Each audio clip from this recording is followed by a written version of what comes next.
Monseigneur Gérald de Cyprien Lacroix est avec nous. C'est le nouvel archevêque de Québec. Tout ça, eh bien, prendra place officiellement et davantage l'inauguration de Monseigneur Lacroix vendredi prochain. Il est avec nous dans nos studios. Bonjour, Monseigneur. Bonjour, Monsieur Mongrain. Comment ça va? Ça va très bien à Québec, à Montréal? Parlez de quoi, vous, là? Non, ça va très bien. C'est une belle journée. Je passe l'avant-midi avec les médias. Ce matin, j'ai eu un très beau déjeuner avec les médias ici de Québec. Quel âge avez-vous, Monseigneur? 53 ans, sonné. C'est tout jeune, ça. Hein? C'est ça. Oui, oui, c'est pas vieux. Non, honnêtement, l'Église se rajeunit à Québec.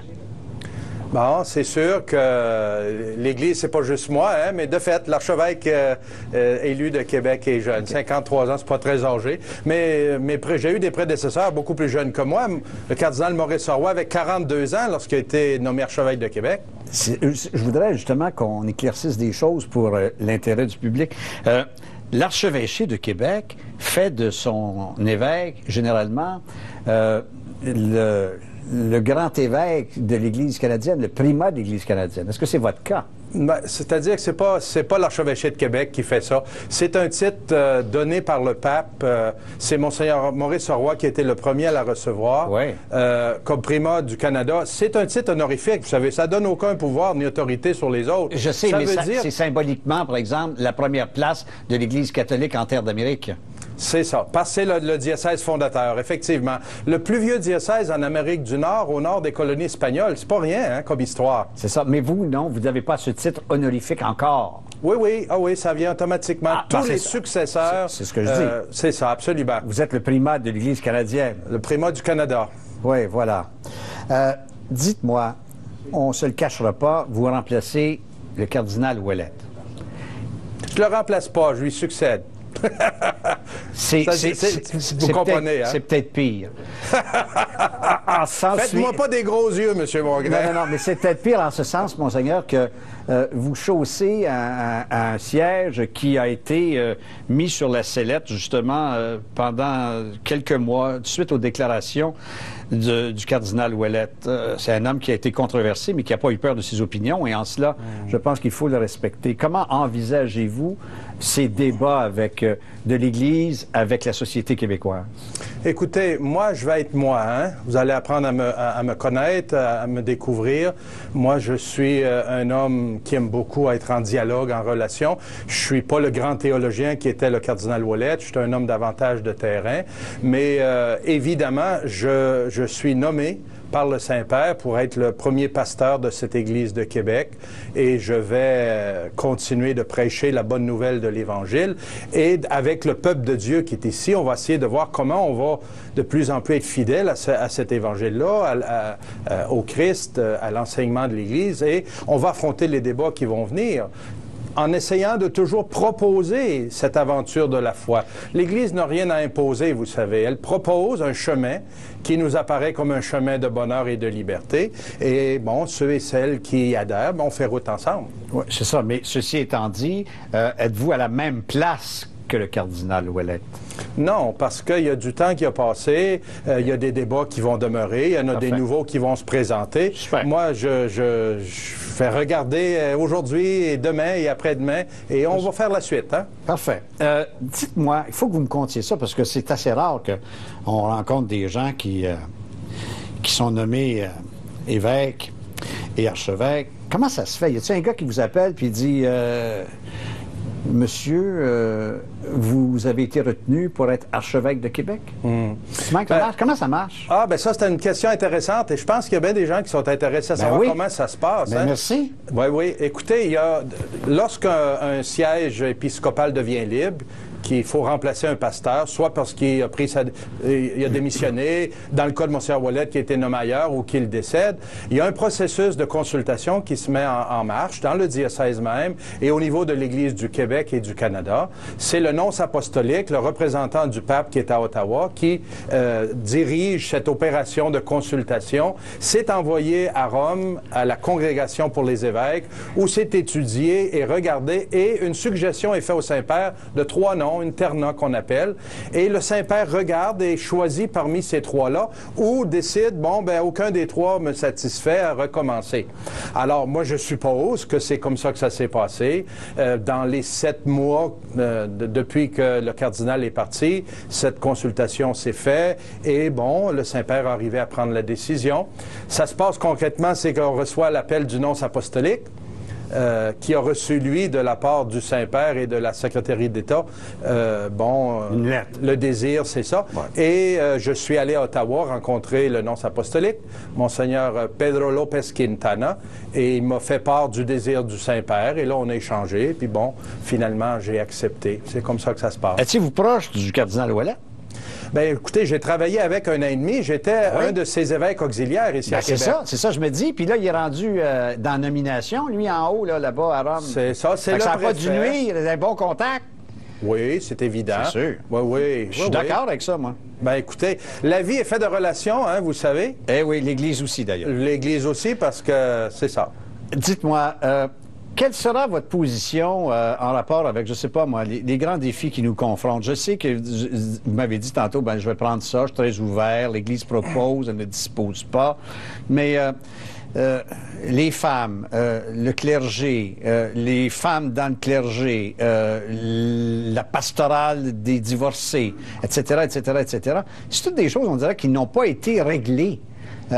On a une laïcité, tiens, tout le problème de la laïcité de notre société non assumée. On va pas vous voir, mais on aime mieux y aller quand c'est le temps du mariage, c'est plus beau là qu'au palais de justice, etc., etc. On a un Québec un peu particulier, n'est-ce pas? Absolument. De fait, la situation du Québec actuellement présente de grands défis et il ne faut pas avoir peur de les regarder en pleine face et de regarder comment on va réagir. On a toujours, nous, deux éléments fondamentaux pour nous aider à réagir. Évidemment, il y a l'Évangile, il y a le dépôt de la foi qu'on a reçu des apôtres et du Christ. Alors ça, c'est toujours notre référence principale. Ah ouais. Et nous avons une tradition de 2000 ans, M. Hongrin, qu'on ne peut pas nier. On s'inscrit dans une histoire, on a un passé et on est en évolution. Contrairement à ce que parfois on laisse voir dans certains médias, l'Église est en pleine évolution, en plein questionnement. Par exemple, je vous donne juste un exemple. Savez-vous qu'aujourd'hui, dans les prochains jours, à Paris, va se vit un événement extraordinaire qui s'appelle le Parvis des Gentils. C'est la Commission pontificale pour la culture qui a décidé d'inviter des croyants, des non-croyants, des athées, des agnostiques pour un grand parvis d'échange et d'accueil et de dialogue. Mm-hmm. C'est un grand signe, ça, de l'Église. Mais ça fait pas les manchettes. On va faire des manchettes avec d'autres affaires qui sont plus juteuses ou plus intéressantes. Je comprends, mais non, mais ça peut être assez juteux. Moi, j'aime ça, là. Ben oui. Parce que je pourrais dire, si, mettons, je suis pas... Mettons, j'essaie de tuer des mouches, là, et de pogner des petites mouches. C'est-tu parce que l'Église se cherche de nouveaux avenues de parole, parce qu'elle n'a plus le contrôle qu'elle avait, qu'elle maintenant s'ouvre aux gentils? Je l'ai vu s'ouvrir avec Vatican II à d'autres églises, mais là, elle s'ouvre à même des gens qui ne croiraient pas, parce qu'il y a peut-être un avenue là possible. C'est la mission de l'Église depuis 2000 ans. Écoutez, vous connaissez très bien, vous aussi, l'histoire de la naissance du christianisme et de l'expansion du christianisme. Les apôtres, Saint Paul était l'apôtre des gentils. Dès le point de départ, on était en dialogue pour proposer ce message du Christ mort et ressuscité à l'humanité. Ouais. Et c'est ce qu'on a à faire aujourd'hui, le faire avec les moyens et les questions de l'heure et à le proposer. Permettez-moi, Monseigneur, juste pour le bénéfice de nos téléspectateurs, expliquez-nous qu'est-ce que ce sont les gentils, c'est pas du bon monde, là. Non, c'est-à-dire, c'est tous les gens qui ne sont pas nécessairement... De l'Église catholique. Les gens qui ont déjà adhéré à la foi. C'est ça. D'accord. C'est ça. Toute Parce personne, que, nous autres, il est bien gentil, là, c'est pas ça, là. Oui, oui. OK, juste pour qu'on se comprenne bien dans le vocabulaire. C'est ça. Par ailleurs, vous êtes considéré comme un homme, je le comprends, vous êtes plus jeune que moi, vous pourriez être mon petit frère. Merci beaucoup. Mais un gars plus moderne que moi, vous avez l'Évangile sur votre iPad, vous là? Ah oui, mais je suis pas le seul, vous savez, il y a des millions de personnes qui ont des iPads. Là. Bon, on est rendu là, certainement. L'Évangile est une bonne nouvelle qu'on veut communiquer. Les moyens modernes, l'Église nous invite beaucoup à ça, d'ailleurs. Le pape de ces dernières années, Benoît XVI, quoi qu'on en dise, nous invite à utiliser ces moyens de communication, que ce soit Facebook, Twitter. Vous avez vu que je suis sur Twitter? Ben oui! Vous tweetez! Oui, et c'est vous qui m'avez invité à venir le jour de ma nomination.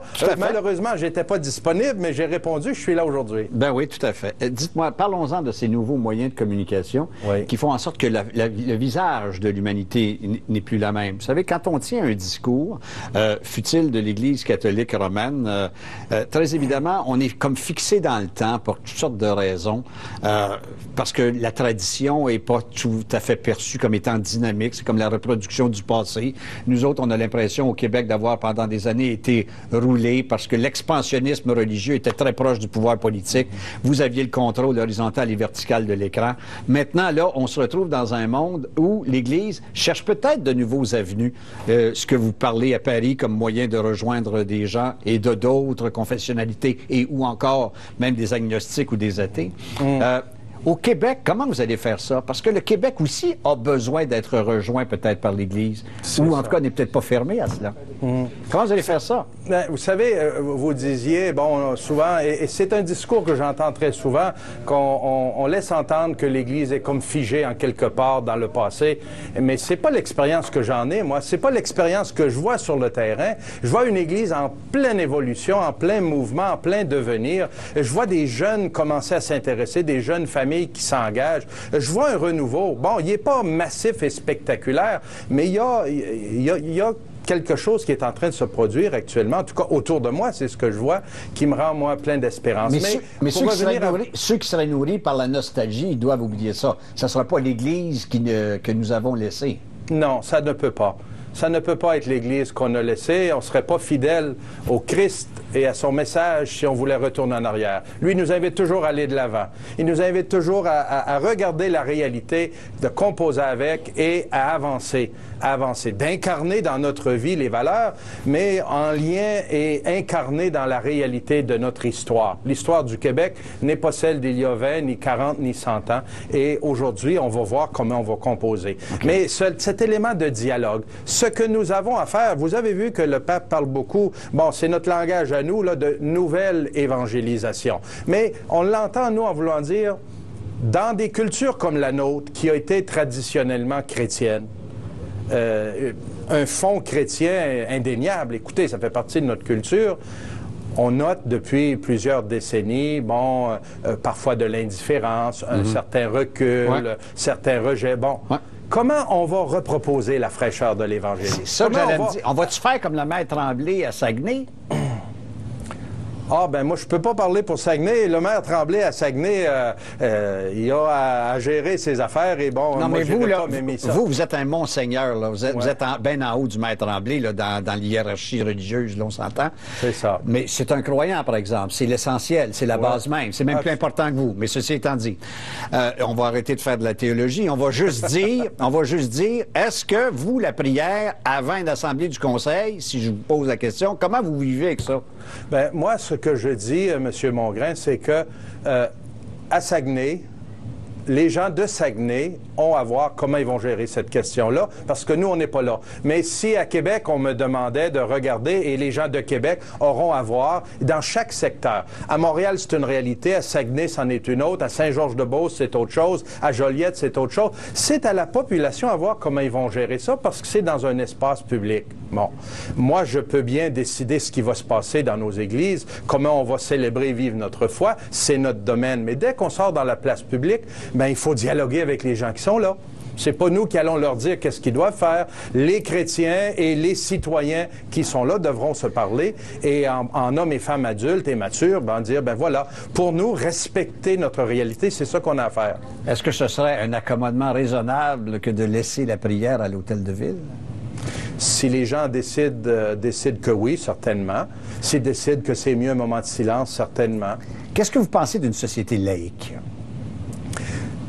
Je pense que c'est très intéressant, ce concept-là de société laïque, parce que il est vrai que l'Église n'a pas imposé à l'État, ni l'État imposé à l'Église. On est deux groupes distincts, différents, et on n'a pas à s'imposer les uns aux autres. On a à vivre ensemble, par exemple, et on a à se respecter.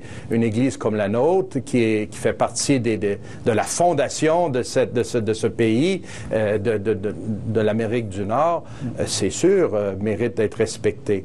Mais on n'a pas imposé quoi que ce soit. On a à apprendre à dialoguer et à vivre ensemble. Et ça, je pense que c'est le défi aujourd'hui. C'est ça, parce qu'il y a...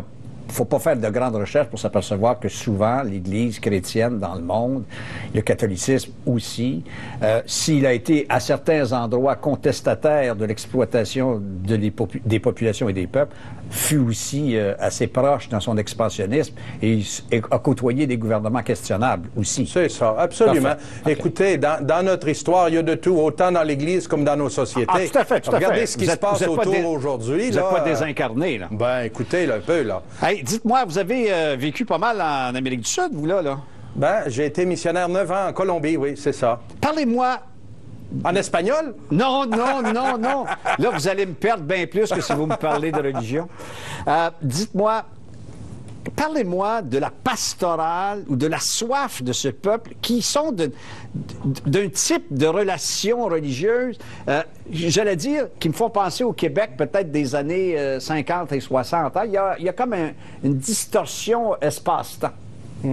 Non? Ben, c'est peut-être ce qui est véhiculé. C'est pas l'expérience que j'en ai, M. Mongrain. OK. Écoutez, moi, je vais vous parler. J'ai été 9 ans en Colombie. Mes 3 premières années, j'étais curé dans une paroisse dans la montagne, dans les Andes. J'avais une petite portion du peuple de Dieu de ce grand diocèse qui comprenait 72 petits villages et 13 moyens. C'est assez grand. Les villages les plus éloignés étaient à 18 heures à dos d'âne et à pied. J'avais un immense territoire. C'était presque un diocèse. D'ailleurs, c'est peut-être ça qui m'a formé. Ben oui, c'est ça. Ça a été dans votre CV, ça. Ça le rend un peu plus fort. Mais Mais effectivement, moi, ce que j'ai vu, c'est un peuple qui essayait, comme nous, de conjuguer la vie de tous les jours et la vie de l'Évangile. Comment on va vivre ça? Ils ont leurs défis qui ne sont pas exactement les nôtres, mais non, j'ai pas senti que l'Église, en tout cas du diocèse où j'étais et des régions où j'étais, était une Église qui vivait comme nous il y a 50 ans. Pas du tout. Okay. Écoutez, on vivait avec, entouré de la parole de Dieu, des petits groupes de partage de la parole, de la catéchèse, des laïcs engagés en Église, des gens qui prenaient des responsabilités. Alors, bon, c'est peut-être pas l'image qu'on véhicule. On voit souvent dans les médias des processions, de la dévotion populaire.